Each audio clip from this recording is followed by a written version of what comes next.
you were telling us about how you had a protein block out when he killed hay blower. We did. We get a ton of questions on protein block.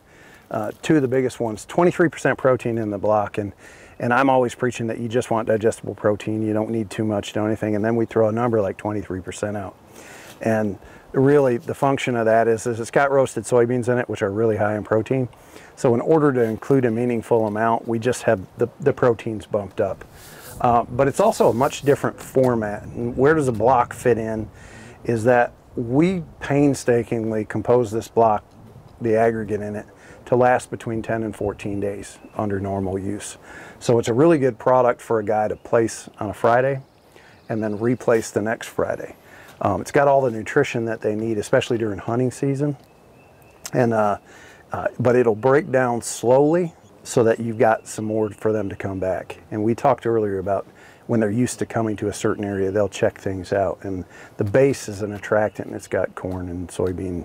And the basis of the block being attractant, it's got enough aroma in it that they'll really pick up on it quickly. Right. But it's that kind of that time release product that you want, where if it, you know, limited financial resources or large gaps in time, you can time lapse it on a camera. You can do a lot of things with a block because it is super attractive for them to go. We can put another one. We basically picked this spot right here, Blake. We got a small food plot right here with a whole bunch of crabapple and other fruit trees in it, and we just felt like it would be the smorgasbord buffet style to give them something else. We've got oats and wheat and turnips and radishes in this food plot, and then we set this block that we had sitting right here on the side of the road. It was easy to get in here and drop off. It was easy to get in here and get a camera set up on it, and they really hit this block really well. We hadn't had a block here probably since Tyler ended up killing in here, but because we kind of pulled off this field after that, but they really did a great job on this block in here. Yeah, sound nutritional product, but it's a hunting product, really it is, and the way that you used it is pretty typical of how anyone could use it and place it in a place. The tree that he was in is what, 35, 38 yards there? Yep. If you want a deer to come into a position and stop and position themselves, concentrate on something, because otherwise they can walk either end of this food plot or any one of these trees. It's a good attractive thing that it just funnels some activity, and a great place for a camera.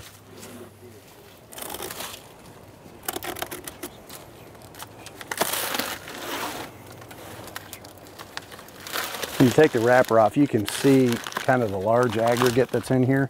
That allows the block to break up a little faster. The original block that we had was perfect nutritionally, but it was hard as a bowling ball. It was extremely hard. And it would mold when you looked at it. And I inherited that product, and I said, that is never going to work. So this is the only product in Monster Meal that I had a ton of influence in developing, because blocks are so popular and they're so effective that we had to have a good one, and we think we have the best. And they do like it. They will eat it.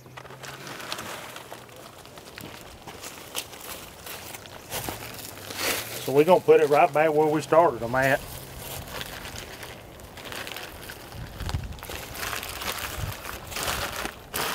And today is March 7th. You just keep phone contact with me when you drive by someday and say, well, that black is finally gone. I'll be interested to see exactly how long that lasts. Seeing as how it's probably been mid-October since we've had one in this site, see how long it takes them to get back accustomed to it. And I've actually got a camera sitting in the barn. I can bring another camera back down here, and we'll put a camera on that tree so we can monitor it, and I'll shoot you some pictures of it. Perfect. We always like to monitor that. So.